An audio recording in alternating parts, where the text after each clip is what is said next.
everyone, and welcome to the City Council meeting. We're going to open the meeting with roll call.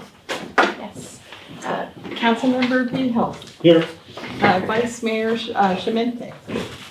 Present. Mayor Shirato. Here. Councilmember Scott. Here. Councilmember Brolio. Here. All right, pledge allegiance. I pledge allegiance to the flag of the United States of America and to the republic for which it stands, one nation, under God, indivisible, with liberty and justice for all.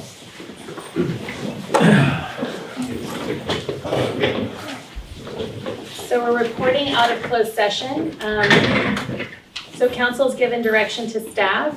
We are maintaining the status quo while actively recruiting for an interim police chief with current post certification as well as all other certifications.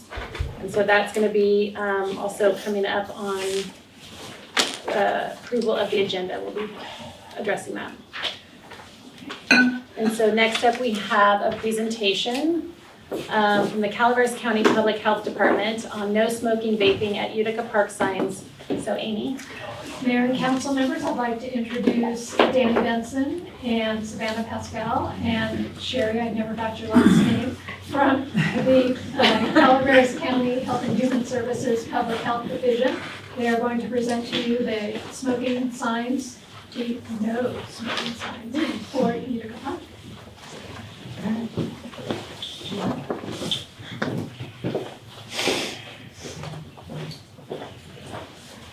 Thanks, Amy, for introducing me, so I don't have to introduce myself. Make my life way easier. So, a while back, we had came to you guys with a resolution for making Utica Park a smoke-free park, and we promised that that would come with signage provided by the county. And how long has it been? It's been a little bit. Yeah. We figured this would be a great way to kick off 2026. So we have signs here that we have custom designed for the park. And the first one here, this is for the soundstage or whatever area you guys deem fit. This is something to educate people on the dangers of forest fire. Just because you're vaping doesn't mean that it carries any less of a risk of causing wildfires. And what we did was not only have our logo on it, but we included a QR code and our contact information. So if you are looking for information on how to quit or any sort of resources or some sort of support, this will take you to the county's page to let you know that there are resources here in the county. This is your tax dollars going to work for you. So if you're in need of any kind of help, especially for youth, this is a place where they can go. And we have that one here, and then this one. This is what took so long, because Yes. Amy here specially designed this one. We did this one for the workout area, and I even drew you guys a weightlifting frog. Nice. Drawing that, not AI. So, Wow. and we included a bunch of different facts here about how nicotine products can affect your health in different ways. So we figured that would be a good way to kind of educate people while they're in the workout area. This includes the same QR code and contact information for everybody. And we also have some other signs here that Savannah has. These ones are a little bit more generic, but we still want to make sure you have them. So we have this little fun one for the playground area saying not to smoke, vape, use marijuana products in that area. These ones are a little bit more generic, so if you guys end up having, we're going to give one for right now, but if you guys see the need for another one around the playground area, please let us know and we can make that happen. And in addition to, we also have these no smoking on the premises that have cigarettes and the e-cigarette on here. And these are for like the bathrooms, the kitchen as well, things like that. And so we are providing 3 of these right now. If you guys see more of a need for it, please let us know and we can get more of those ordered. Thank you. Thank you very much. Thank you. You guys have any questions or anything like that? No, appreciate your time. Thank you. All right. Very glad to be here and help you guys out. Who would you like to? Those with Very you. exciting. Thank you. Be careful. So next up is approval of the agenda as posted or amended. So, Steve. Yes, thank you, Mayor. I'd like to request you remove item 10K from the agenda. Okay.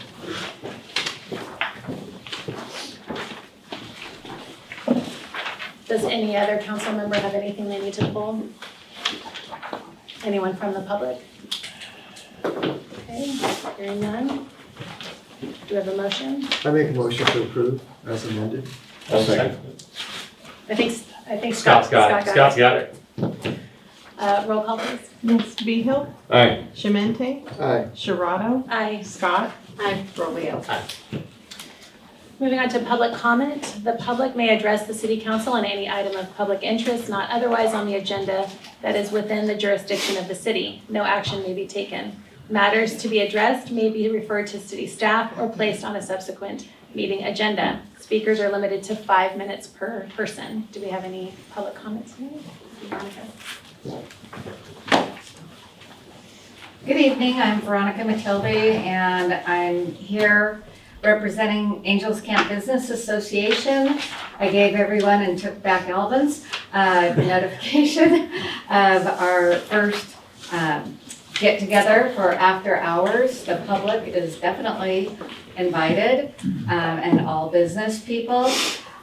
This will be Wednesday, January 28th, so coming up, and it's 5 o'clock to 7 o'clock at night. So, you know, even if you're working a little late, maybe you can stop by.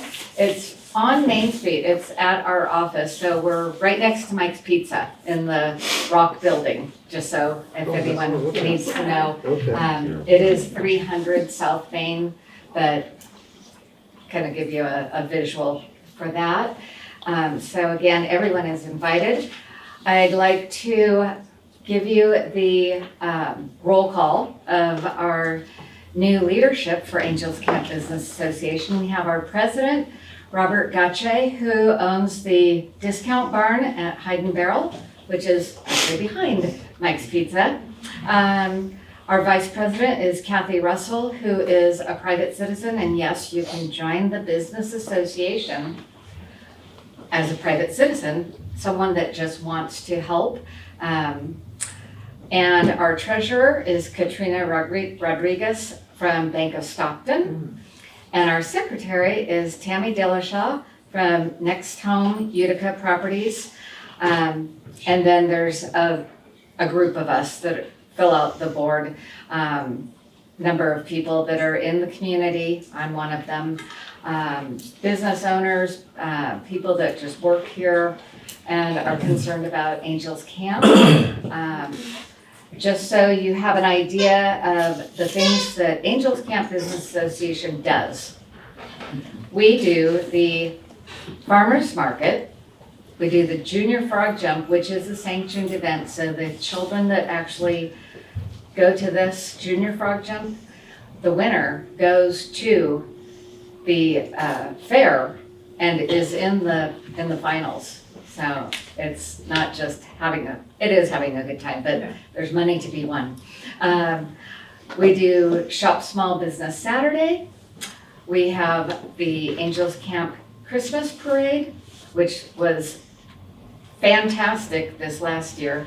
Not sure if anyone was attending. We had 60 floats and a lot of people. It was so much fun. We do a holiday pop-up vendor market, bows and bows. So at Christmas time, you'll see right after Thanksgiving, all up and down Main Street. And then if you're a member of Angels Camp Business Association, the bows with the red bows, those are made by the organization, and we incorporated the floriculture department from Bret Hart this year. So we got the youth involved, and that's all up and down and put up and taken down by volunteers. We do a quarterly after-hours business mixer. Your business could say, we want to host, and we can organize that for you. We do ribbon cuttings for new businesses that join.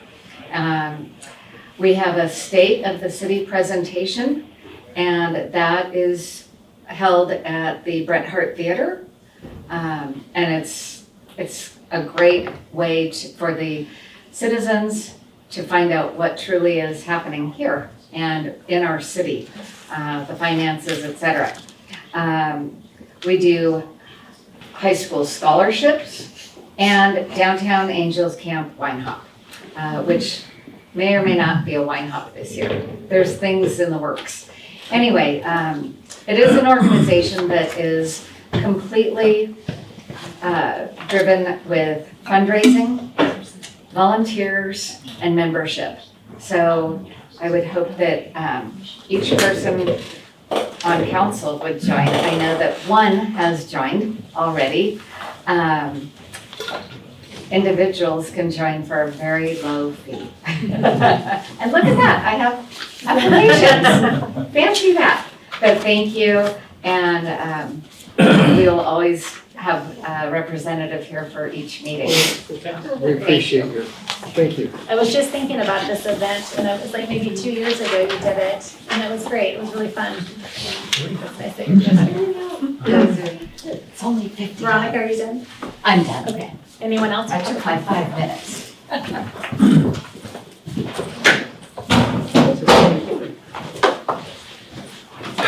Good evening.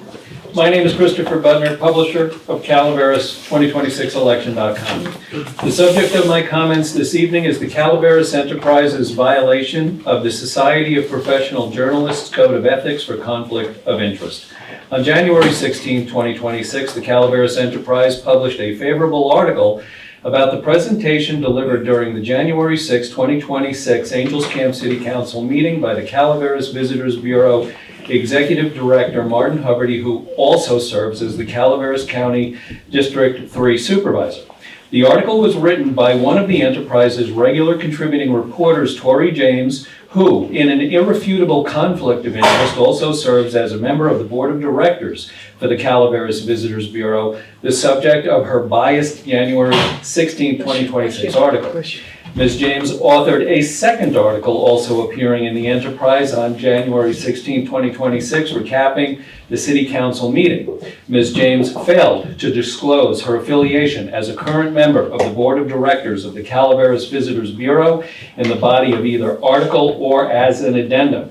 Carissa Davidson, the owner, editor, publisher of the Calaveras Enterprise, failed to ensure the disclosure of Ms. James' conflicts of interest to the newspaper's readership and advertisers. The Society of Professional Journalists Code of Ethics states, the highest and primary obligation of ethical journalism is to serve the public. Journalists should avoid conflicts of interest. Real or perceived journalists should disclose unavoidable conflicts.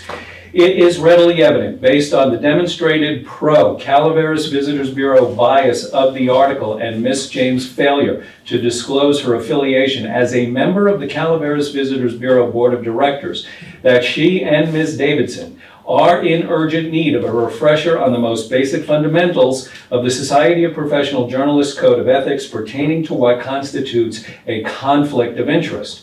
This commingling of roles is deeply troubling, as a deeply troubling circumstance, and should be of great concern to all citizens that place value in unbiased local reporting.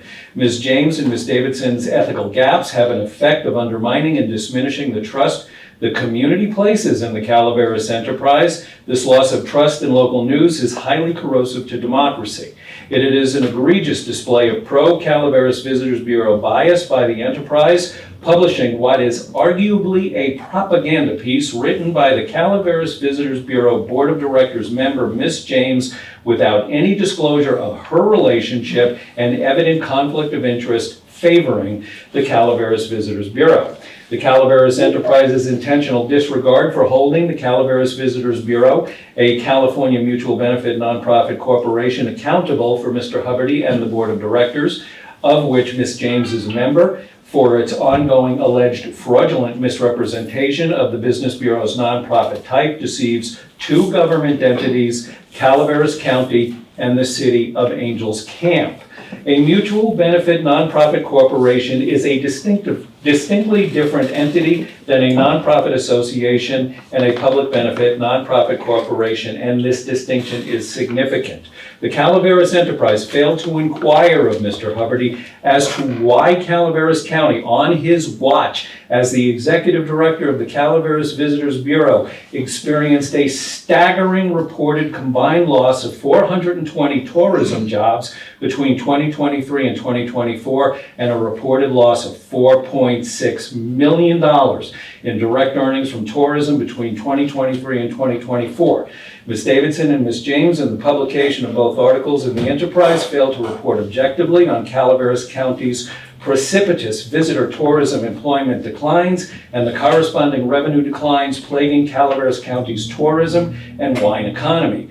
Ms. Davidson and Ms. James both owe the Calaveras Enterprises readership and advertisers a prompt apology for their grievous journalistic ethics lapse, for the newspaper's failure to meet its fourth estate responsibility to the community, and for the Enterprise's timidity in investigating and reporting on blatant irregularities and alleged malfeasance and criminality in local government and business bureaus. Ms. James was asked by me today to promptly notify the Calaveras Visitors Bureau Board of Directors of her immediate resignation as the Business Bureau's District 1 representative. My name is Christopher Butner, publisher of Calaveras 2026 Election.com, a government watchdog and accountability blog. Thank you very much.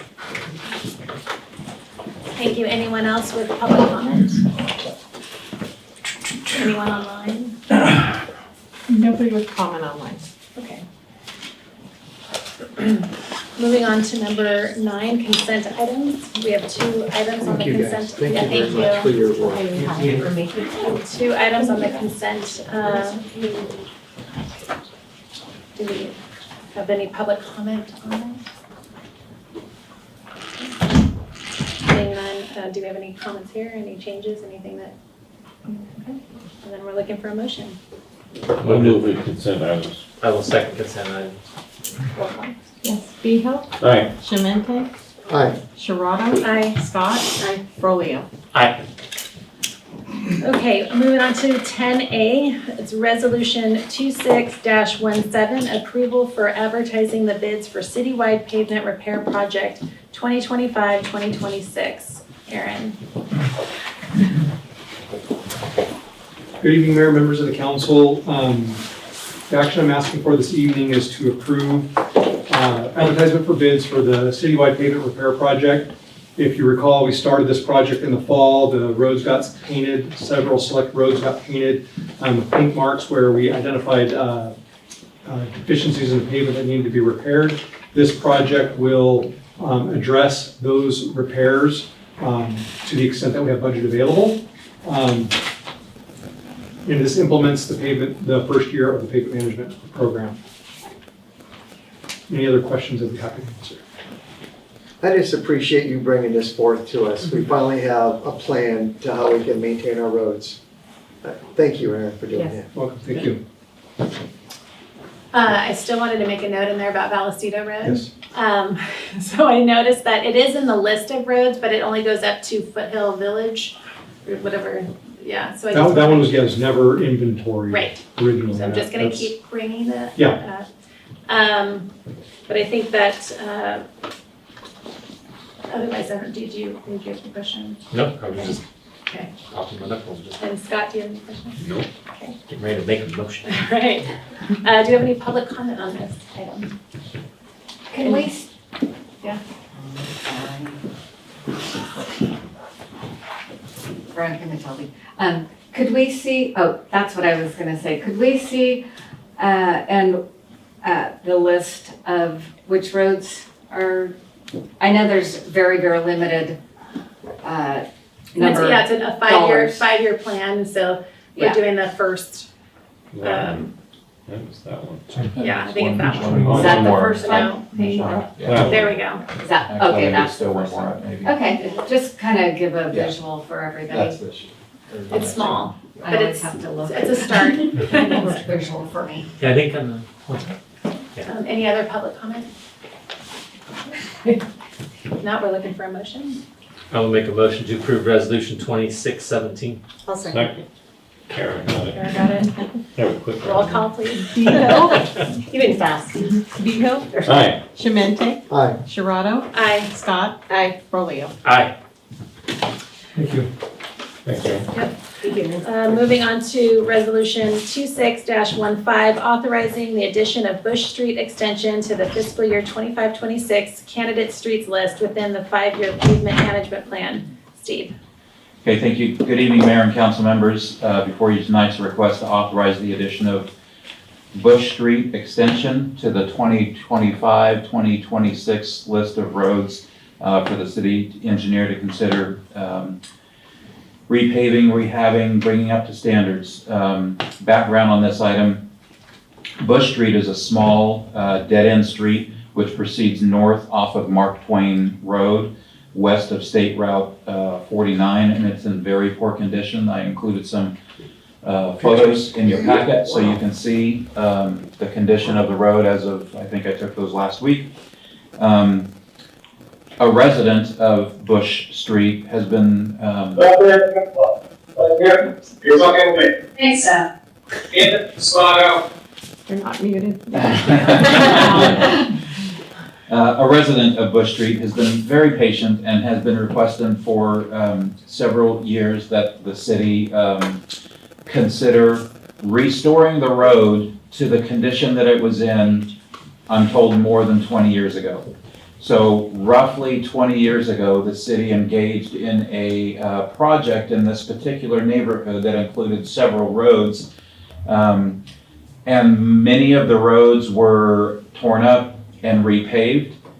This particular road was torn up and not repaved to the condition that it was before it was torn up. And the city, over the course of many years, has tried to do some kind of patchwork. They've done, the city, have done, I believe, maybe some slurry seals or some road base or something, but it has never been brought to the standard that it was when the road was originally torn up by our contractor approximately 20 years ago.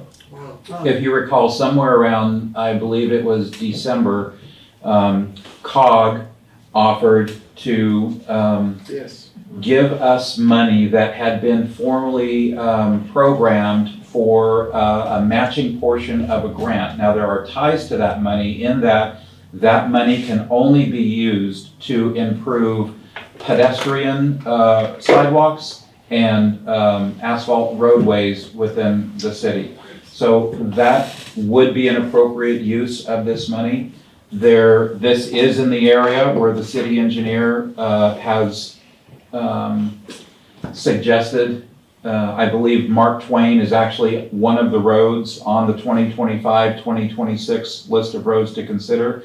And this small little extension is actually off of Mark Twain. So there will be road work in that area either way.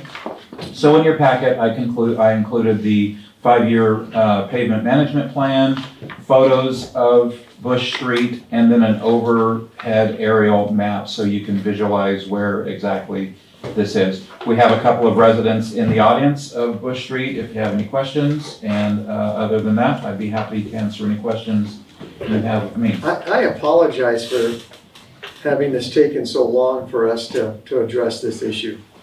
I mean, it must be a muddy mess in the rain. Yeah. Wow. Yeah. Wow. So thank you, Steve. I'm happy all the stars seem to be aligning, and COG and Aaron and everybody. It's taking some time because we don't have been. Yeah. So I'm happy everything seems to be falling in place, and I really hope this goes through. Aaron, do we know a timeline if this is approved? I should have mentioned that last agenda item. The bids would be advertised hopefully this week. Okay. Bids collected about the 19th of February for the following week, and then construction would be April, May, June timeframe. Once the plants reopen then? The Yeah. asphalt plants or, okay, Yeah. okay. Yeah, I know this is not consistent with our pavement plan, or we want to do some of the roads a little bit better off first, but since the city is complicit in this problem, it definitely needs to be fixed, but I don't want to set a precedent of repairing the worst roads first. That's opposite of what our plan is. I think But this is I'm in full support of this because the city was complicit in the problem. Any public comment? Anything online? Okay, then we're looking for a motion. I'll make a motion to authorize resolution 26-15. Have a second, resolution 26-15. Roll call. Behill. Aye. Shemente. Aye. Sharado. Aye. Scott. Aye. Brolio. Aye. Before we move on to the next item, is it too late to move an item up? I was just Because we have asking. a dog in the audience? Yeah, Okay. So I'd like to propose that we move to number 10J, which is resolution 2616, agreement 2607, approving the transfer of ownership of K-9 Valkyrie to Officer Jody McDermott for the amount of $1, subject to the execution of a release of liability and transfer agreement. Steve. Okay, thank you, Mayor and council members. Very sad news. Officer Jody is leaving us. So she's been a great asset along with her dog. Her dog's currently 9 years old. Her Belgian Malinois female canine is currently 9 years old. She's been with the Angels Camp Police Department since 2019. The way the city has structured the acquisition of police dogs in the past and is concurrent with this one is the Police Canine Association buys the dog, separate from the city, its own entity, buys the dog, and then the Canine Association sells the dog to the city for $1, so the city takes on the liability of the dog officially. So this is a net zero. It's a $1 for $1 exchange, but there needs to be some exchange and an agreement in place. So when Officer McDermott leaves, when she resigns from her position in the city of Angels Camp, which we expect probably around the end of this month, she would then be able to take her dog with her and let the dog enjoy the rest of his life as a house pet instead of a service animal. And we thank Officer McDermott and Valkyrie for all the years of service. Very sad to see you go. It's I might leak a little bit as I'm watching the dog. She's gonna take retirement just fine. Yeah. So I had many police dogs in my career as a police officer, and there is a unique and special bond between the handler and the dog. So I fully support letting Officer McDermott purchase the dog for the amount of $1 upon her retirement. I would be happy to answer any questions you have. There is an agreement in place that would release the city from all liability, all future expenses related to the dog, and that's part of this purchase, is the execution of an agreement that would release the city from any future liability. I was asked one question, I'm passing forward. Will he be retired as well, or will he go work with she? Sorry, I'm so sorry. She'll retire. So she's retired too, so she doesn't transfer, like wherever you go, she's not No, gonna. she's done. She's 9.5, she's got arthritis in her shoulder, so she's kind of. She's gonna hang out at home. She's been ready, me too. Yeah, she's been ready for a little while. I just think I was for a little while. So Jody, what's the transition like for her? So I've kind of been working her towards it a little bit because she's not the friendliest of all dogs I've had. She does very well with me. She tolerates my family, and that's about it for her. Otherwise, she's kind of doesn't like most people. So we've been kind of doing this transition for about 3 months. She used to go from dog kennel to dog crate at night. So she's always been in the house, but now she's free roam around the house when I'm home, and then supervised. And then if it's just me during the day, she runs around the house and stuff too. And she's taking to it quite well. Good. Yeah. Well, we appreciate your service. Well, I appreciate city council and for everybody for being so good with the dogs and supportive of the canine program for so long, because they're such an important, I think, for especially our little police department. It's no surprise we're by ourselves all night long, and so it's nice to have the dog with us. We kind of call it the force multiplier, is really what we call it, and that someone starts to mess with me, I have a dog, and then nope, I'm good. So they're definitely really important. Worked really close to the sheriff's department too. She's done a lot of work with their sheriff's department to help them out as well, and she's had a great career. She saved my bacon more times than I can count. So I'm just thankful to you guys for keeping the canine program going, and I know that in the future, Sergeant Portingo wants to keep it rolling with whoever wants to step up and take the responsibility. They're not an easy project, as fun as people think they are. They're a lot of work. So So it'd be nice that we get someone to step up and want to keep it rolling. That would be nice, actually, to have another one come back. Well, congratulations to both of you. Thank you, Jody, very much. Appreciate it. Thank you, Valkyrie. We'll miss you both. Do one more bite before you say Do we have any public comment on this? Any public comment? Oh my gosh. Hang on, Caroline. Okay. Yes, you are part of it. I know, I'm gonna just stand here, Veronica Masoli. Again, I just wanna say thank you for everything that you've done, your team of two. Angels Camp really is, I mean, we're small, we're micro in California. And to have a canine team for so long, we have been truly blessed. And the work that you've done, especially with the youth, I applaud you because, you know, there's nothing that breaks through that we hate grown-ups like a dog.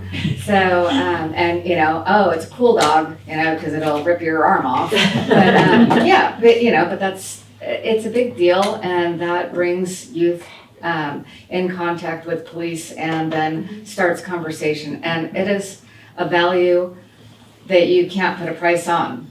And I know that you're leaving, but boy, if we ever can get the opportunity to, you know, have canine unit again in Angels Camp, please. Yeah. You know, bend over backwards, come hell or high water, get it done, because what an asset. So thank you very much from the public. And I loved it when Thor was in the yearbook. I'll say Thor, yeah. Okay, anyone else? I get it a lot. If not, can we get a motion? I'll make a motion for resolution 2616, right? Yes. Second. Roll call. Beho, Aye. Shabente, Aye. Sharado, Aye. Scott, Aye. Ferlio. Aye. Thank you all. Yes. your dollar? Ryan for the dollar. We don't take cash. Good night, you guys. Good night, thank you. Good night. Thank you. Thank you, Jody. Thank you, Jody. We wish you the best. Yes. Moving on to item 10C, Resolution 2618, Agreement 2602, authorize the city administrator to execute a construction contract for the water meter replacement project Phase 1 and Phase 2, CIP WDP3 project with Moyle Excavation in the amount of $795,257, and authorize the city administrator to approve supplemental work and change orders not to exceed $39,750, 5% of the construction contract amount. So Dave. Where'd you go? Oh, there he is. Madam Mayor, City Council, we are here this evening requesting approval of the selection of our contractor for the Phase 1 and Phase 2 water meter replacement project. We received 6 bids on this project. Only 5 were actually responsive. 1 bidder did not complete the bid form correctly and so was deemed non-responsive. The bids varied from $795,257 up to $1.8 or $1,812,830. The low bidder was Moyle Excavation for a bid of $795,257. A little history on Moyle that I think is important to consider. This is a contractor that currently has worked for the city, is working in the city, is a longtime contractor in the area, 20 years plus out of Jamestown. They are the contractor building the infrastructure system for our Habitat for Humanity project, Eureka Oaks. Infrastructure system that includes an extensive water distribution system, along with a series of water meters that go along with that project.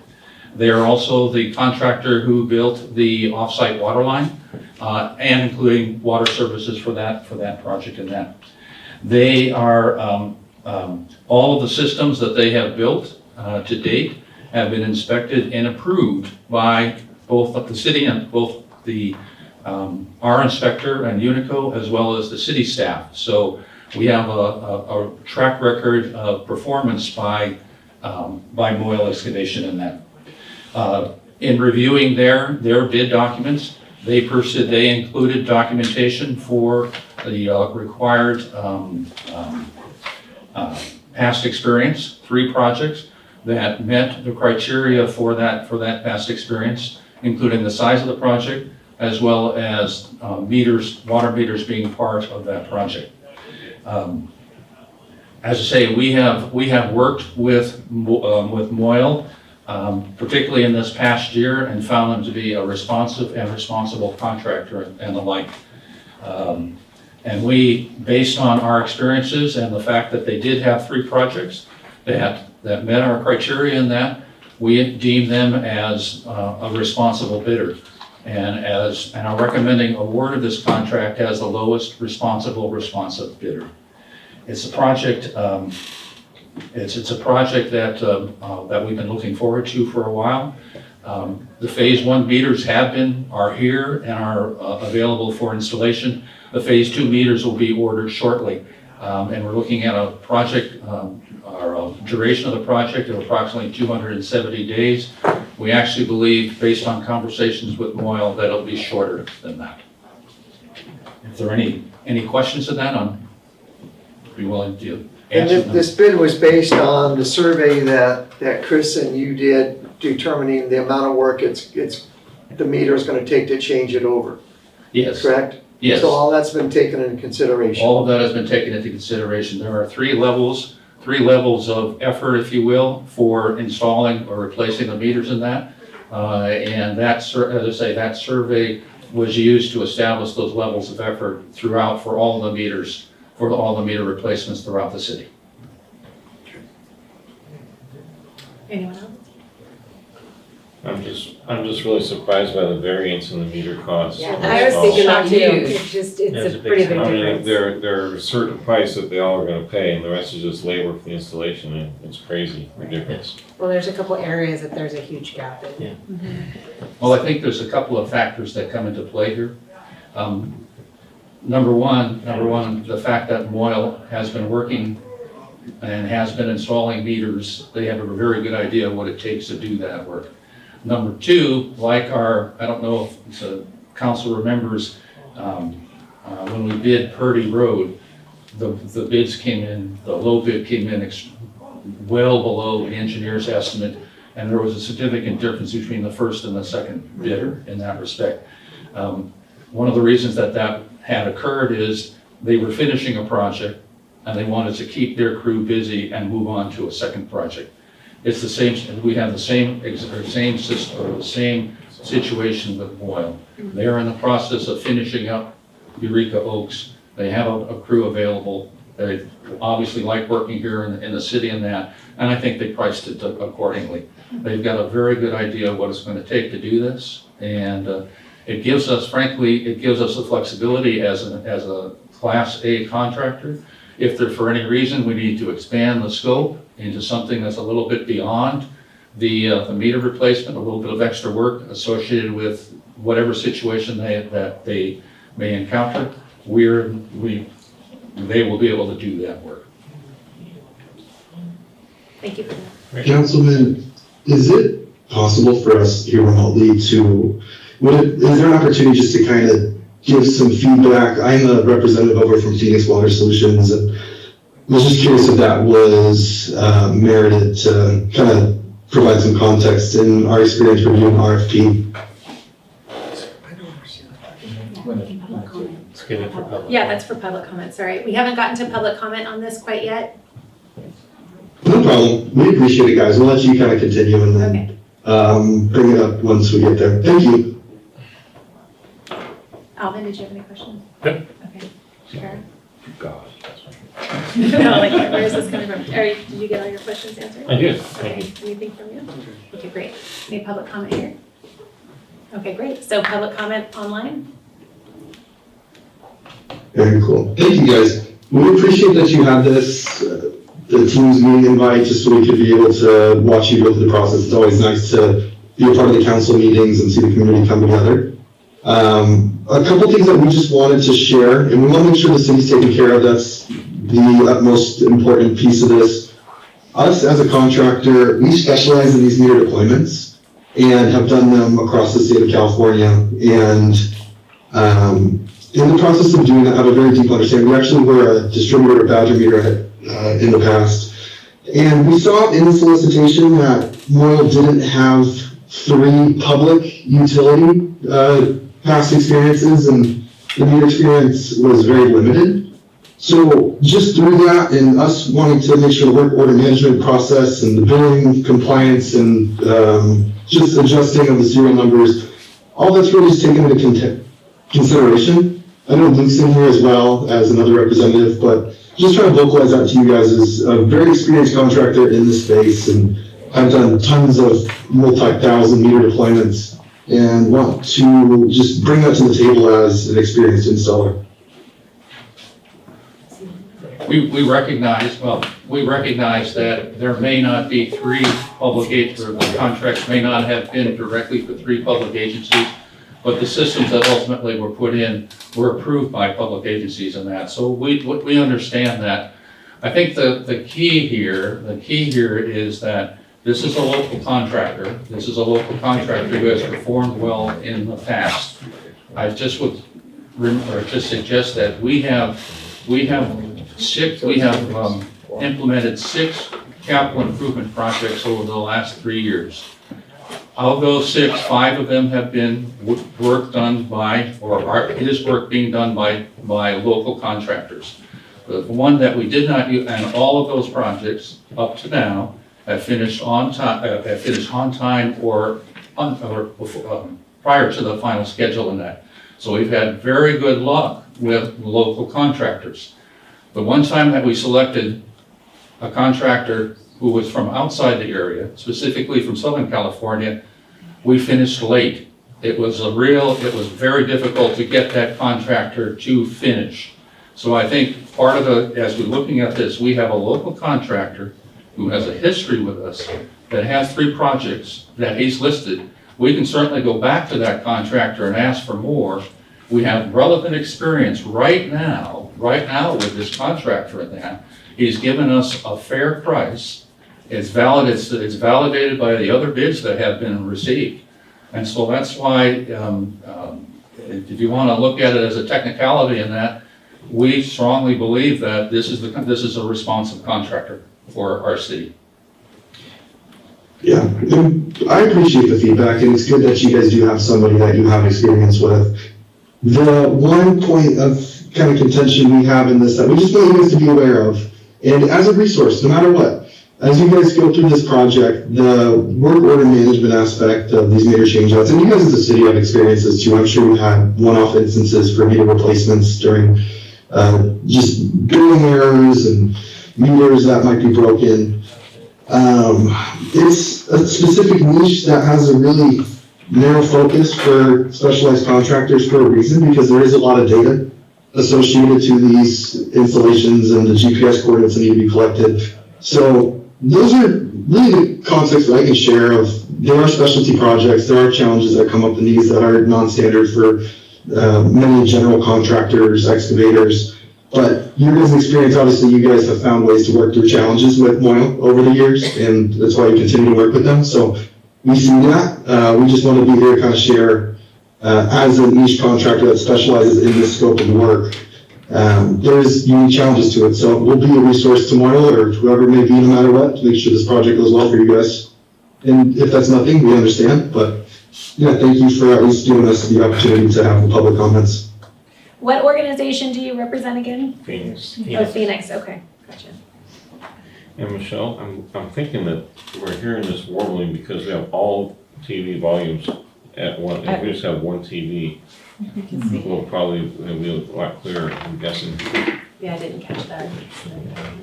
Yeah. Because it was like the voice of God. Yeah. And I think even the lowest bidder part, there was an element of the RFP where it had an additive for a potential second mobilization, which isn't necessary. And when it comes to the timeline for this project too, I think, Luke, in our proposal, which 92 pages, just outlining the scope of work and the proper process to go about it, which we saw you guys had listed the full documents for each submission. And for Moyle, they did have the provided documents in there, but no additional context of how these scopes. It sounds like you guys had in-person conversations, which obviously productive, gave you timeline information. But within ours as well, I think our total timeline really is something that could be done under 90 days. So again, just context to share. We're with Phoenix Water Solutions. Our bid prices are very close, obviously, and we don't see any reason for overruns in this job. It's very straightforward. It's very in line with what we do every day with our dedicated technicians. And we do a lot of work in Northern California, so we're not too far from you guys. And we'd love to support,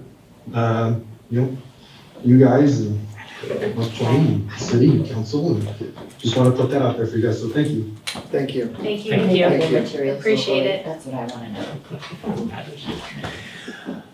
know. Okay. I got one comment. Just reiterating what we've been saying for a while, I'm very proud and of this is our CIP project, and I'm looking forward to this moving forward and the time saving that's gonna happen from meter readers, days, and I would just like to thank Steve and you for putting all this forward, because it's been a long time coming. So nice work to everybody that's put this all together, and we've been checking off a bunch of capital improvement projects over the years. So thank you. And we've talked about this before, Michelle. If we see huge discrepancies, I know that the city will work with those folks if something has been amiss with their meter up to this point, as we install a new meter. Okay, any other comments, any other public input online? Okay. So bringing it back for a motion. I'll move we approve resolution number 26-18, authorizing the city administrator to execute a construction contract for the meter replacements with Moyle Excavation Incorporated. I will second. Okay, roll call. Behill. Aye. Shemente. Aye. Sharado. Aye. Scott. Aye. Brolio. Aye.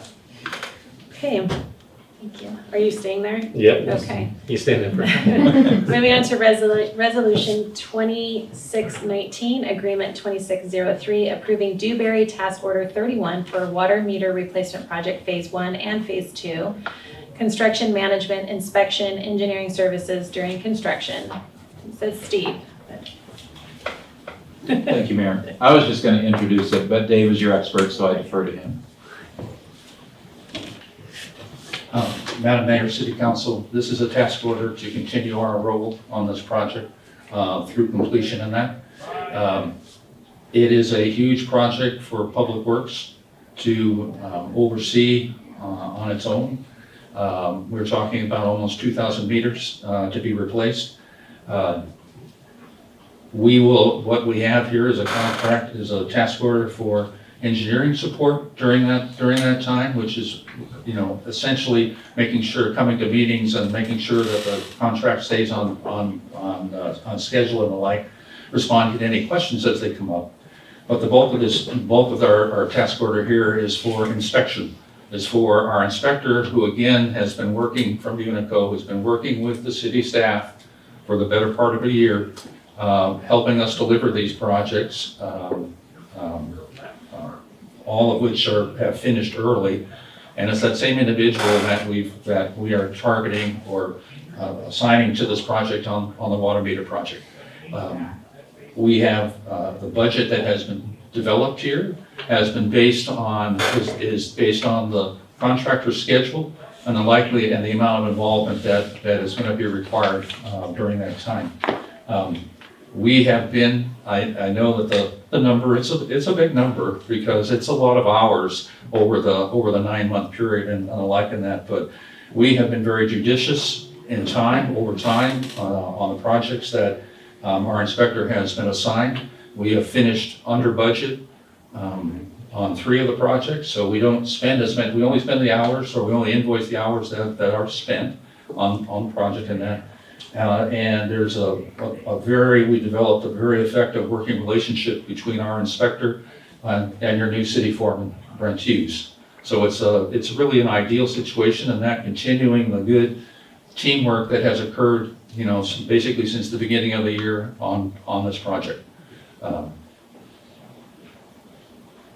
Are there any questions in that regarding our continual role and the staffing that goes along with it? So Dave, do you anticipate, like when task order number 2, office engineering, do you anticipate a lot of, having to produce a lot of shop drawings to replace these meters? No.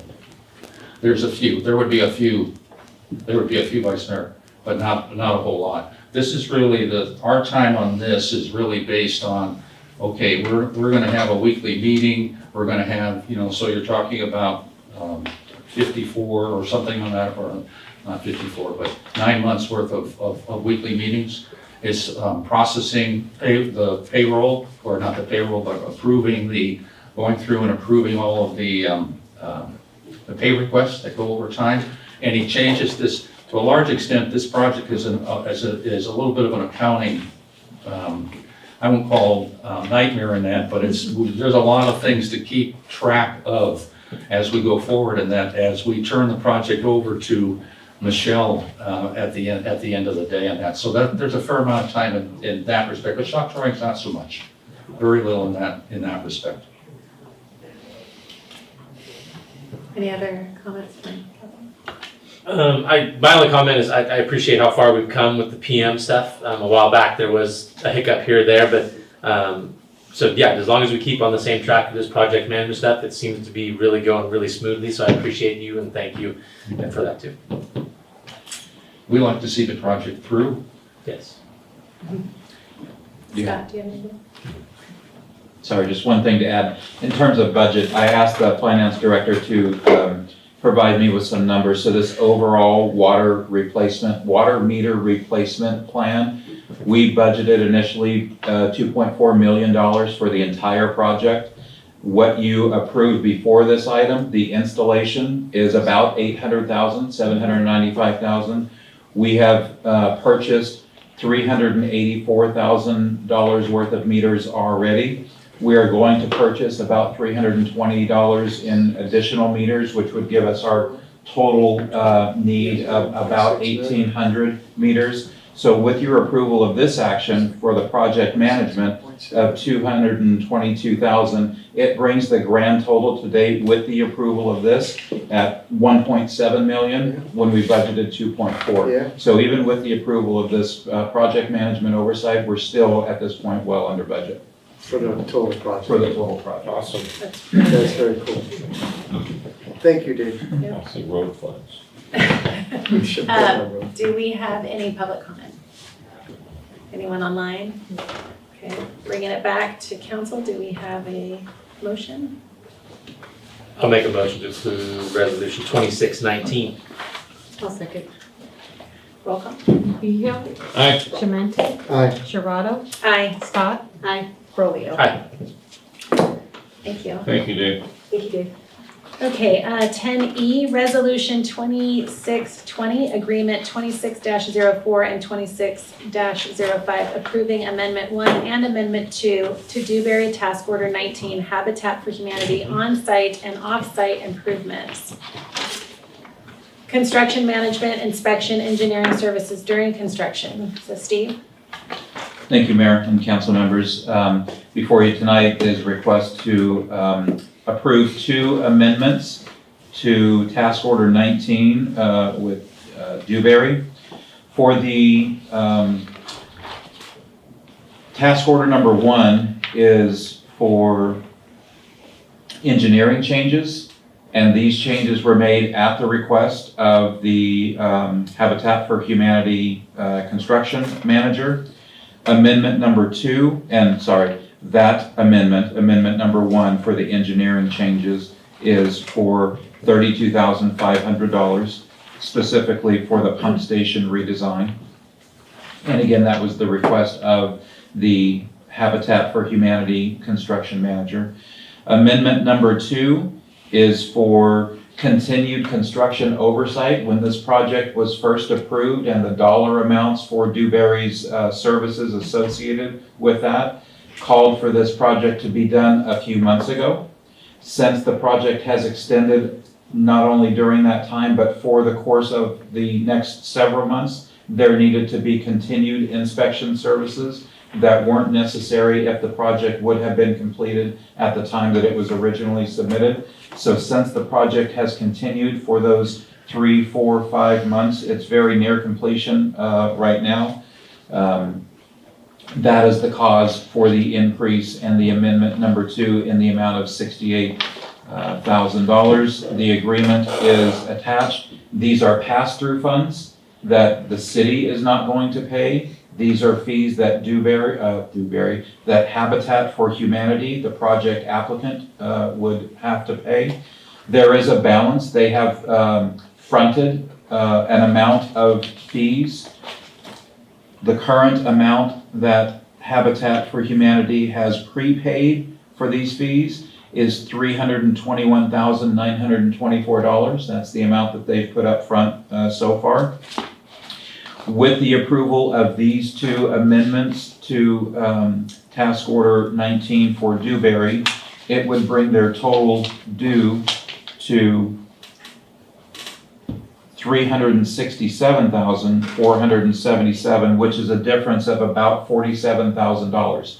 So although this is a request to approve an amendment totaling about $100,000, they already have a positive balance deposited with the city, so it would result in about a $47,000 additional cost to Dewberry. And Mr. Richard is here, as you know, that can answer any specifics about this item. Did you have anything that you wanted to add first? I would just add to Steve's comment, the redesign of the pump station was triggered by a desire to lower the overall cost of the pump station. And we estimate that that redesign results in about a $250,000 savings in the pump station. That's what really got the ball rolling, is that they wanted to make some revisions that would save some dollars.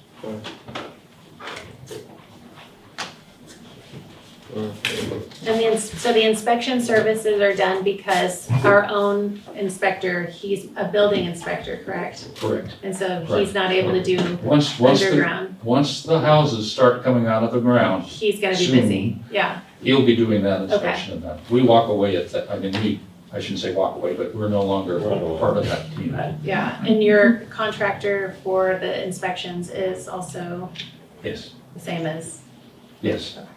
Yes. UMI or something, what is it? Unico. Oh, Unico. UMI.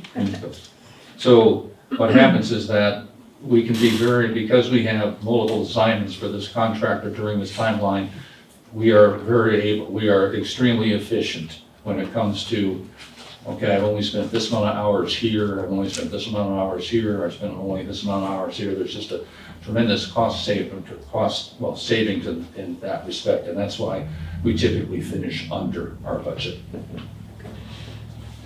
Any other questions from council?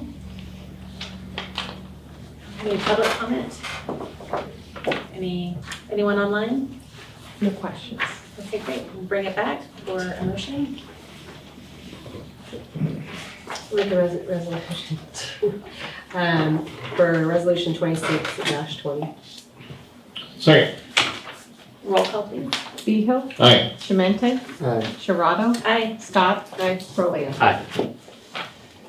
Moving on to 10F, Planning Commission appointment. Amy. Mayor and council members, we advertised the vacancy position between December 11th and January 13th. It was posted at the post offices, fire department, city hall, Facebook, websites, and anyone who came to the counter threw applications. Anybody who came for a meeting, we threw applications at. And we received one from Gretel, who is out of state right now, but basically, obviously, she's qualified, and be happy to answer any questions. Over to you. It's not a question, it's a comment. I truly appreciate Gretel stepping up to serve our citizens again. And we look forward to her wisdom and sharing her knowledge about the historic downtown with our planning commission, being a part of the planning commission. I just wanted to double check because I know that there was an issue and she was on city council. is there going to be any problem? Hey there. So my understanding of the issue when she was on city council was a conflict of interest under Government Code 1090, which means no council member can enter into a contract, including a lease, of city property. It's just unlawful. So in the situation of being a planning commissioner, they don't enter into leases, they don't act in that same manner as your council does, so those issues won't arise. Any commissioner, any council member could have a conflict, so that's always something to look for, but it's not gonna be that same type of issue because the authority for the planning commission is very different than the authority for your council. Okay. I just thought she was amazing and I was kind of frustrated when she left council and I didn't want to get that same situation here. So that's why We checked on that. yeah, perfect. Thank you. Any other questions from council? If not, any public comment? Any public comment online? So we can bring it back. Does anyone want to make a motion to? I'll make a motion to appoint. I'll second the motion. Okay. Behill, Aye. Shemente, Aye. Sharada, Aye. Scott, Brolio. Aye. Great. Congratulations, Gretel. Wherever she's at. Moving on to. I'm here. Hey, you guys. Oh, I saw the G up there. Congratulations, thank you. All right, yeah, thank you. Look forward to working with you guys. Good. Thank you. You too. Yeah. Okay, thank you. Okay, bye. Bye. Okay, so on to 10G, continue to, what is this? Wait, continue to February 3rd, 2026. Approve final subdivision map for Eureka Oaks Habitat for Humanity Calaveras. Amy? Mayor, council members, this is your easiest item tonight. We advertised this in the newspaper for tonight, and so in order to not have to turn around and legal it again, we are formally continuing it to February 3rd, 2026 at 6 p.m. at the city council meeting. Thank you very much. Thank you. Thank you. Thank you. I have one question, Amy. Yes, Are we in any way holding up that project, or are we going as fast as we can? yes. Awesome, thank you. Good question. 10H, Resolution 2608, authorizing a revised permanent local housing allocation, PLHA, application and approving a revised PLHA 5-year plan. Amy? Mayor and council members, you awarded the permanent local housing allocation to Habitat for Humanity because we had originally planned 3 separate activities. The state of California has asked us to revise our plan to reflect only one, and that is the provision of for sale or ownership housing as opposed to ownership, rental, and a third item we had. And so we're simply asking you to approve the revised plan so that we can get all that money and pass it along to Habitat. Be happy to answer any questions. Anyone have any questions from council? No. No? Any public comment? Anyone online? No. Great, we'll bring it back. Do we have a motion? I'll move that we adopt resolution 26-08, authorizing revised permanent local housing allocation application and approving a revised PLHA 5-year plan. I'll second. Behill, Aye. Shemente, Aye. Sharada, Aye. Scott, Aye. Brolio. Aye. Item number 10I, Resolution 2614A, affirm Resolution 2553 approved on July 15th, 2025, authorizing a lease agreement at 2600 South Main Street, Angels Camp, California, or Resolution 2614B, authorizing modifications to the lease agreement approved on July 15th, 2025, through Resolution 2553 at 2600 South Main Street, Angels Camp, California. Steve? Thank you, Mayor. In July of 2025, the City Council approved an agreement between Mr. and Mrs. Brixey and the city for a grazing lease agreement. And this was not a renewal, but the Brixies had this agreement in the 5 years prior to the execution of, or to the approval of this agreement. We put the project out to bid. We only received one bid responsive to the RFP. Thank you. Sorry. and then the council approved it. For whatever reason, that agreement still has not been executed.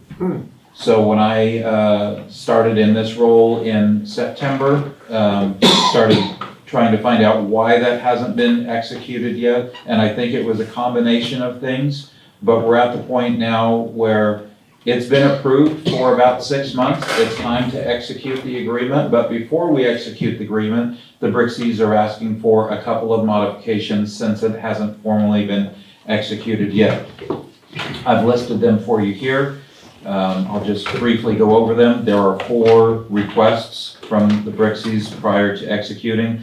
They're requesting that we amend section 2, which is the term, to make the effective date January 1st of 2026 instead of July 1st of 2025, essentially giving them a 6-month extra time on the lease. Now, the animals were not moved, so this is, I think, primarily cattle that are on our property, and it benefits the city in that it provides vegetation control. I believe we have 220 acres out there on that property, and so it is a benefit to the city to continue some type of vegetation control, and this accomplishes that. The fact that they did not remove their animals for the 6 months that they're asking for the contract to be extended by, the staff is neutral on whether you approve that request or deny that request.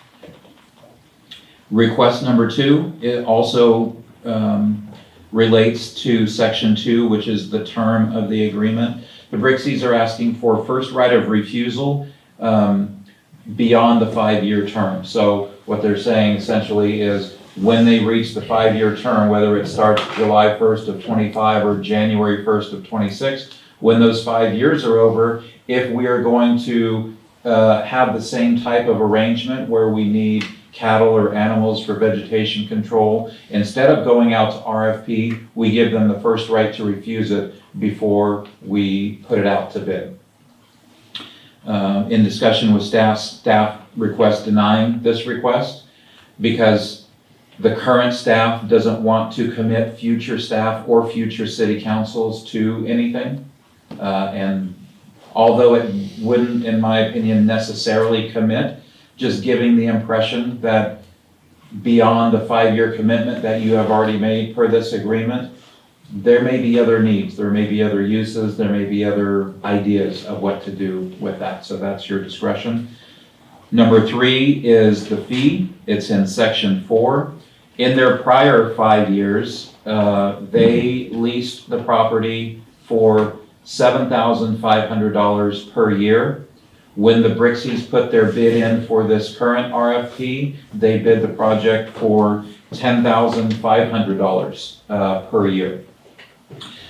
Since the Brixies are the only bidders in the project, coupled with the fact that when we put out the bid, we advertised 66 irrigated acres. Well, 15 of those 66 irrigated acres are now consumed by the PG&E agreement. So they have less green, their cattle has less green to consume and sustain them. They still have the other, 220 acres, but they kind of made their bid depending on this 66 acres of potentially green area. So because of that, and because they are the only bidder, staff is recommending approving that 3rd request. The 4th request is relating to section 5.1, which is the use. The agreement prior and the approved agreement this time that hasn't been executed has some language in section 5.1, something to the effect of if one of their animals dies on their property, they are to remove that animal within 48, 72 hours, some period of time. Within this 220 acres, our staff uses a certain portion of that for dead animals.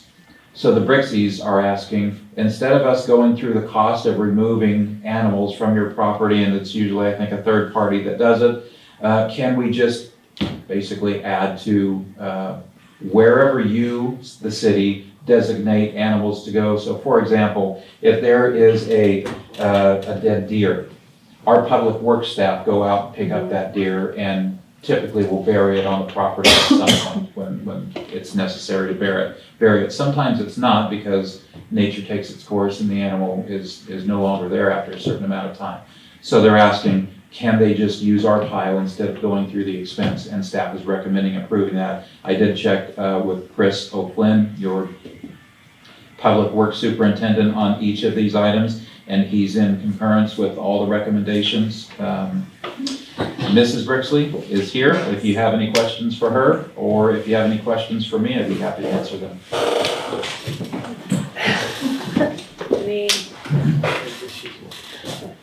So I'm Jody Brixey. So I just wanted to speak to the first right of refusal, and I totally understand your guys' process at this point. And the real reason why my husband and I are requesting this is we are so thankful to have this lease. It's extremely convenient for us. If you don't know where I live like whoop, right across the street. So it's very accessible for us. It's very easy to doctor our cattle, take care of them, move them. It's a really great setup for us, and it also provides a value for you guys. And so the reason that we're asking for the first right of refusal is, there are improvements that would help our cattle as well as, the land out there.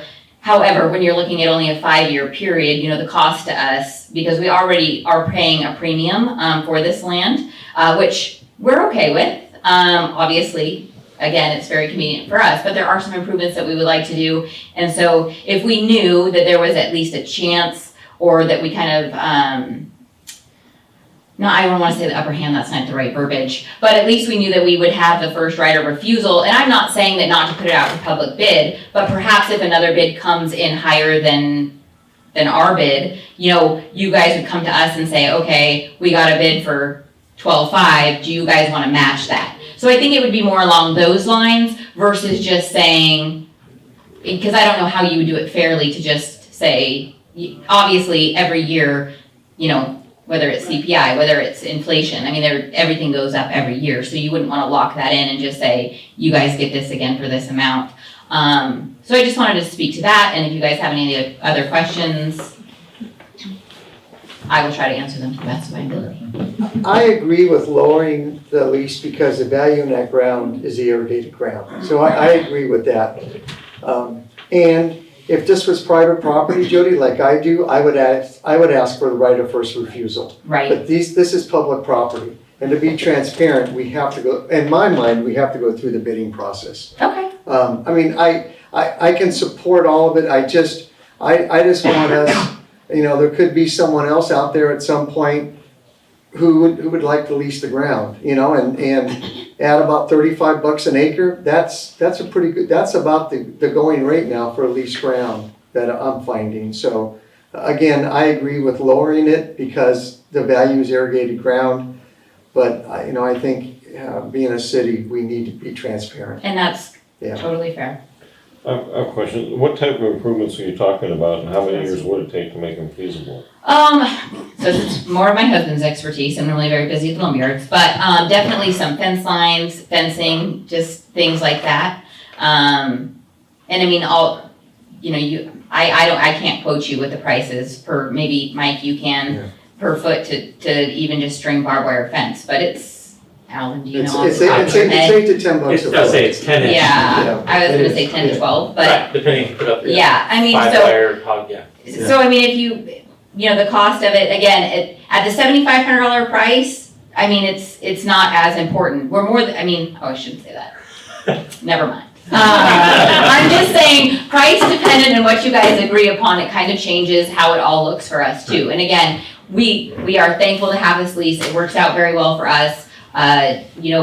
When this all kind of didn't get executed, then we just kind of started looking over the lease and seeing some other things. So I thought, if I'm going to come to city council meeting and propose some changes to you guys, I might as well go through a list instead of just the one. So again, not trying to be difficult, we're very thankful for it.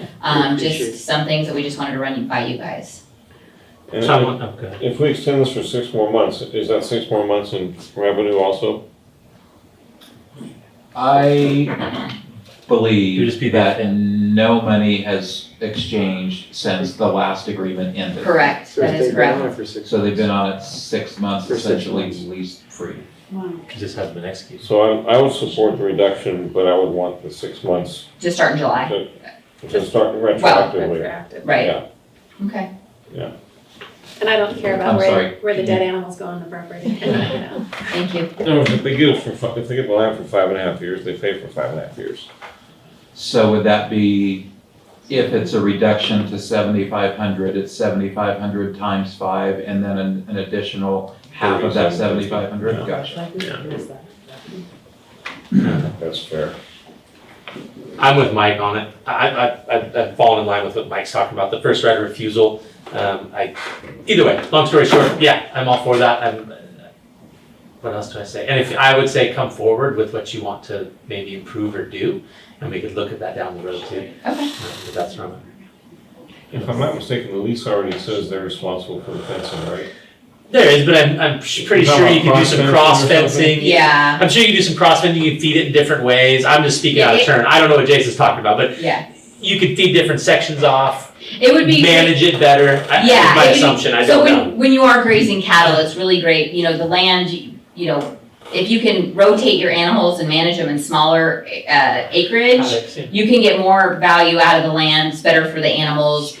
So it's just a management thing. And again, that's the ideal. Especially But, with the irrigated ground. Yeah, especially with the irrigated ground. And especially because with the city, obviously you guys have to turn on and off the irrigation dependent upon what the city needs are. So that's always, it's changing already. So if we were able to manage the cattle kind of in smaller sections according to kind of what was going on and where the irrigation was happening, it would be, again, So ideal. the sectioning benefits both of us, not just you. I don't mean that. Right. So yeah, I'd love to keep you guys there for a long time, and I think that's a conversation for down the road as we move forward, because I'm not going anywhere, and I don't think you go anywhere. No. So. Okay. So we're gonna make these changes in the lease and just make it retroactive back to July 1st, correct? How do you wanna do, Sarah? I don't have the expired lease in front of me, so I have a concern. There is a holdover provision in the current lease, and I don't know if it's similar, but if so, it already accounts for what should have been paid for the 6 months. So that's my concern, is we should look at the expired lease to see if it has that. So would we language be in better it. off extending the end date versus changing the start date? Well, that's what I'm trying to figure out, but it's hard for me without seeing the expired lease. But what I Right. wouldn't wanna do is add on something more. If there's already an amount that is contemplated in a holdover, and usually there is, this one, it's $150, per month, I'm gonna find it. And anyhow, I feel like before we make a lot of changes, I think we need direction on the items, and then we can look at that piece of it. Gotcha. Okay, so we need to address the four sections, So we're gonna go with resolution B though, right? A is now off, because we're gonna make amendments. correct? And it sounds like we're gonna approve items 1, 3, and 4. Well, that's the first one is the term though, The right? first one is the First one term. is the term, so I would say That has to the, be So determined. we're gonna, I guess, go But to the lawyer's council, go to council for that, let them figure it Yeah, the out. legal counsel. yeah, legal counsel can figure out what's in there. 'cause We it don't may- have a problem with Either, yeah, extending it however it works out. right. Yeah, however it works out, they may already be on it with- So it because would of be the 1, lease. 3, and 4. I know, Right. but it's in that So- one. So the first one, we're letting the attorneys figure it out. Yeah, The second one, we are denying the right of refusal. The Correct. first right First of right of refusal. refusal. The We're third lowering- one, we're reducing the rent to 7,500 a year. Yep. And the fourth one, we're allowing the To graveyard. dump on Yeah. the bone pile. yeah, I think we're on it, yeah. Okay, so based on what Okay, we wanna I make just sure read, it's- I'd like to make a motion then. Have we already done public comment? We have not, so Oh. we need to put it out there to public comment. And then anyone online? No comment. Okay, great, so. Okay, so I would like to make a motion that we approve resolution 26-14B, authorizing modifications to the lease Item request 1, refer to legal to resolve the issue. Section 2, denying the first right of refusal. Section, should be 3, I guess, but Section 4, it says we agree to reduce the fee from $10,500 to $7,500 per year. And then finally, we agree to, that the lessee shall be allowed to put their dead animals. Dispose of animals on wherever the property. Dispose of animals on property where the city designates. Second. Quick, Schmitty. Where's my buzzer? That was Okay, easy. roll call please. Behill. Aye. Shemente. Aye. Sharado. Aye. Scott. Aye. Frollo. Aye. Thank you, Judy. And Thank thanks you, for guys. out there. Thank I you. couldn't get that log line. You have the Facebook, cutest though, cows too, by the way. Oh, wait a minute, you haven't seen mine. Yours are You cute. haven't seen mine. Mine are really cute, I do have to say. Oh, come I have on we now. have very cute Come on, cows. you wanna see Yours are pictures? cute too. Yours are cute. You wanna see pictures? Let's get some mini Scotland. I do not want. Dude, my wife follows some. I know. Well, you know, I do have a Highland. I do have a Highland. Dude, I want the But it's a big one. I want. I know, I want the minis too, but those suckers will run you 15 grand. You gotta genetically, you gotta go. Okay, bringing it back. It's something. Bring it back. Okay, so moving on to item 11, informational items. So we have 11A, Form 700 forms are due April 1st. Yes, please. Yeah. So if you haven't received, thank you, Mayor. If you have not received an email from FPPC about your Form 700s, please let me know. They are due April 1st of this year. They're all done electronically now. So if you have any questions or I can do anything to help, please let me know. If you can provide instructions, that would be great. A link to And click. you have a, Is that- Can you do Oh, it it for is. us and we'll sign you them? have a star, It is. you have a star by my name? Well, if Yeah, I you've have been doing 2 it stars by online, name. then it'll pre-populate. Yeah, it Yeah. does. Yeah, it'll pre-populate the information so that if there's no major changes or anything, you can just keep moving forward. And So even just for- go on that link that they emailed you. Right. And even It's this not old that farm- bad, Scott. It really, Yeah. I don't recall receiving it, I'm sure I did. Okay. But even this old farm was able to put in also all your other committees. Yeah, So it's put all your all other done. committees in and Yeah. it's done. So It's great. done, it was very, are you done too? I'm not, but I Oh, okay. saw the email Okay, come sure. in. I'm just curious, It I'm not did come in, I haven't competitive. looked at I it, know. I'll get to it. Okay. April, 12. or May 30th, I'll do it. Anyway, not May. So, item number 12, administration report. A Highway 4 corridor water agency partnership update. I have several administration reports, so we'll start with Highway 4. I just want to keep the council updated that since I've been back, I've had 2 meetings now with the Highway 4 water partners, which includes Union in Murphy's and Utica and Angels Camp and CCWD. The most recent meeting was on January 6th. All were present, including the new executive director, Jam. the new general manager of Utica, Eric Holt, was present at that meeting. And just in summary, at the staff level, at the manager level discussion, what we have tentatively agreed on, and again, we're not committing, this is just the managers, the council will ultimately agree. Whatever the cost of this effort is, would be 50% the responsibility of CCWD and 50% the responsibility of the other 2 agencies. We felt that doing it 25, 25, 25, and 25 would essentially penalize Angels and Murphy's because we pay Utica. Right. And it would result in us paying twice. So 50% CCWD, 50% the other agencies, which means Angels would be responsible for approximately 20% of whatever this cost is, and we don't know what the cost is. I'm sorry, what are we talking, the study? Yeah. What are we, okay, The study, yeah. okay. So the idea is that these 4 agencies would hire a consultant to prepare a long-term water needs assessment. That will include many, many things. because Utica as an entity is not contributing financially, they would be responsible for oversight and be the fiscal agent. So instead of Angels Camp being the fiscal agent, or Union or CCWD, Utica's contribution to this project would be, they would have management oversight of the agreement that is ultimately in place with the consultant, and they would be the fiscal agent. Our next meeting is scheduled for February 3rd. We plan to have there's a draft scope of work and a draft MOU circulating amongst the managers that's not ready for council consideration yet. We need to do a little more work on it. We plan to have that work done by February 3rd. We plan to finalize the MOU by February 13th, take it to our elected bodies. For Angels Camp, it would be, I would program it for March 3rd and put it out to RFP after that. So again, this is an effort to have all of these different water agencies along the Highway 4 corridor communicate with each other. Do some long-term planning. Where can there be some redundancies and backups for each other?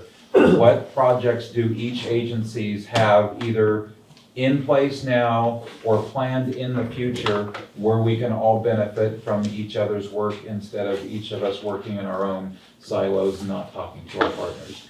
So that's the update on the Highway 4 partnership. Any questions about that? So the purpose would be we'd have shovel-ready projects if if they're looking for grants and things like that. I mean, so what's the end goal of this besides singing Kumbaya? Yes, good question. That's what's being worked out in the scope of work that we have a draft for, but we're not ready to present that yet. Okay. So it's still in the discussion phase. So the idea is that there would be a scope of work and an MOU. An MOU would define the relationships between the parties. The scope of work would be what we would put out for RFP for somebody to do work for us. So just wanted to let you know that that hasn't died, that the resolution that you approved, I think it was in 2024, before I was here, so probably early 2024, is still there. It has been delayed quite a bit because of turnover and just other projects, but it's back on course now. So, questions about that one? If not, Shannon is here. I would just like to quickly introduce Shannon Starr, Hi, the Shannon. OE3 representative, and thank you for being here and for staying all meeting. I appreciate that. Other items for my report. We are working on a report that we can present to council regarding Foundry Lane, just giving you a formal update on where that project is, what the next steps are, and so we're in the discussion stage at the staff level on what we think would be most beneficial to present to you, so that you can expect that in the coming meetings. We looked into the solar lights at Gateway Park, that building, that restroom. So staff either has or will repair those solar lights, because it was mentioned, I think, at the last council meeting that area needs a little help, and so we're going to give that area a little help. We've also got some information on repainting that building, as well as repainting the kitchen at Utica, so that is on its way. We looked into forwarding, creating an alias or a phantom cell phone numbers that could be given out to, so that the council members can give a cell phone number to the public and have it ring their personal cell phone, so that way their personal cell phone number is not out there, and that is possible. We've checked with Coneth and through our phone provider, Ring Central. They said that could happen, so we will be working on that. We plan on bringing you a capital improvement projects update at the second meeting in February, along with the mid-year budget review and request for adjustment. Your fire chief will be at that same meeting, probably the second meeting in February. We'll be providing you with an update on his work regarding the water tender and the advanced EMT program. He has been working on those, and he knows that an update is expected to the council, and he will be happy to do that for you. And those are just some of the projects that we are working on. Any questions about any of those? I was encouraged. I saw PG&E out there looking at the light poles, but I don't know have they made any progress with replacing bulbs? Yeah, thank you. All of the lights that are out in the downtown area that PG&E is responsible, they have that information. And I was told that they either have or will. So I'm gonna, when I leave here tonight. Yeah, you can look. Go check, yeah. The other part, the citywide streetlight project, so last time, we had 2 people in our public works department, right? We had our supervisor and we had 1 other person. We have since last meeting hired 3 more people. Good. And they are in training. Good. And then next week, we're gonna hire the last person to complete that department, and the extra hire that you guys approved at the last meeting, the retiree from CCWD, right. So he can help in the training. And the citywide streetlight project is kind of waiting for those people to be on board, because we were a department of 2 for a little bit, but they did get the downtown PG&E lights accounted for. Okay. Thank you. They just have to be replaced now. They just have, PG&E just now has to do it, yes. Great, thank you. Yes. City council reports. Scott? No report. I did my orientation with COG. Thank you, Caroline. I know. Thank you, You Caroline. did that to yourself. You Thank were so you, excited. Caroline. Thank you. Thank you. I have a CPPA meeting tomorrow, and I think the good news, and we can't talk about it because it's not on the agenda, is that the $30,000 grants are gonna go, instead of every 3 years, they're gonna go to every year if it's approved tomorrow. And they have been negotiating with PG&E about a different rate structure. So I'm looking forward to that meeting tomorrow. Okay. I'm going to League of Cities tomorrow through Friday, and that's my only report. So. I'm going to be following you. I'm going to League of Cities tomorrow till Friday. And then we have our first LAFCO meeting on Monday. And that's really it. We'll have enough to report next. We will have a lot to report next time. I met with Eric, the new Utica GM, and had a good conversation with him. I'm also going to LAFCO. I have some other 811 Dig Safe board meetings that I have to kind of hop in and out, but I will be there as well. Go to LAFCO or League of Cities? I'm sorry, League of Cities. League of Cities. But I'm saying I have some other work things that have to go in there too, so I will have to hop out here and there, but for the most part, I'll be there. Great. I'm looking forward to it. Yeah, it'll be fun. Yes, our new GM at Utica is boarding a plane in flight right now, so that's what it feels like for him, but he's coming on board, so. Okay, one more comment on that. Yeah. I received an email today about your conference. Did you guys get that, or should I forward it to you? It's like materials for the conference. I got the hotel. Well, it's interesting because I have seen an email, but I don't see it. But it was like hidden up Just forward it to us, that'd be great. That'd be wonderful, because I think I got like a confirmation and that was about it. Yeah. There was something. Okay, great. Moving on to correspondences.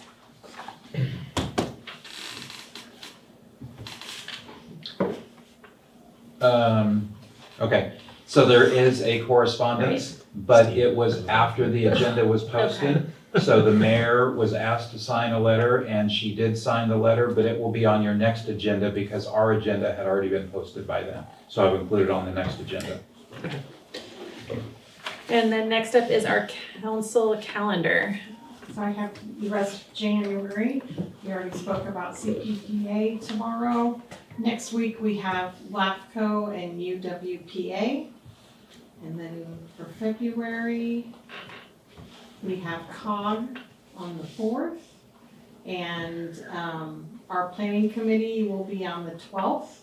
We also have a holiday in February on the 16th for President's Day. Oh, they don't get 2? I know, we just get one, we're not lucky like the schools. I never realized that before. Yeah. We have our council meetings on the 3rd and the 17th. CSED I have for the 19th and UWPA on the 24th. So if there's anything else you need me to add, you can let me know. Anything? No? Okay. Any future agenda items? The only thing, Steve, I have is the community choice aggregation. If we could maybe follow up and see if we couldn't get a presentation. I know that you said that those consultants were booked out when last time we checked. It would be at least a good option for our community if they could get lower PG&E rates. Thank you. Where do we stand on, I thought we were gonna form some kind of committee or do something about revitalizing the businesses downtown. Yeah, that's right. There, you were meeting with some of the downtown businesses.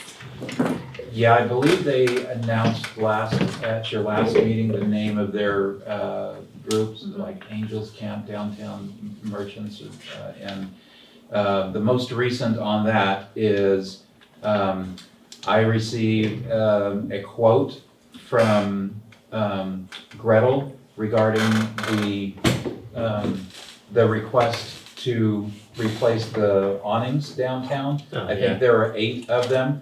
And I have some concerns with that, like the city paying directly to the owner of a building. Right. So I think there may be a way to structure that, perhaps in the form of a grant, where they can apply. The city can make a certain amount of money available. And if the owner of the building himself or herself wants to do it, rather than the city doing that. So looking into that. I also have an email into Caltrans to look at 2 different items. One is downtown banner poles, whether it's seasonal or advertising or whatever we want to look into there, as well as wayfinding signs to point motorists on Highway 4 towards downtown. And I'm just waiting on Caltrans to respond to me on that to see, is it really as difficult as I've heard it is to get a sign on Highway 4 pointing people towards downtown, and will they give us their permission to put our banner poles on their lights in the downtown area? So that's the most recent on that. Thank you. And I think we're done with our agenda. Hold on, I got 1 second. Okay. Update on Foundry Lane, sorry, was on there, so thank you for that. Yes. And I just want to say thank you. I don't know, the direction you go and you listen to everybody, and just the Utica Park was on here, an update on that, and you got it, Gateway Park. So either way, we give recommendations to staff and you guys listen and roll with it. So it's just appreciated. So thank you. Along with everything else that you guys do. Yeah. We truly appreciate what you guys do. Yeah. Truly appreciate it. I make a motion to adjourn. I'll second. Oh. Aye. Roll call. Beagle. Aye. Shemente. Aye. Gerardo. Aye. Scott. Aye. Rolio. Aye. Thank you, everyone.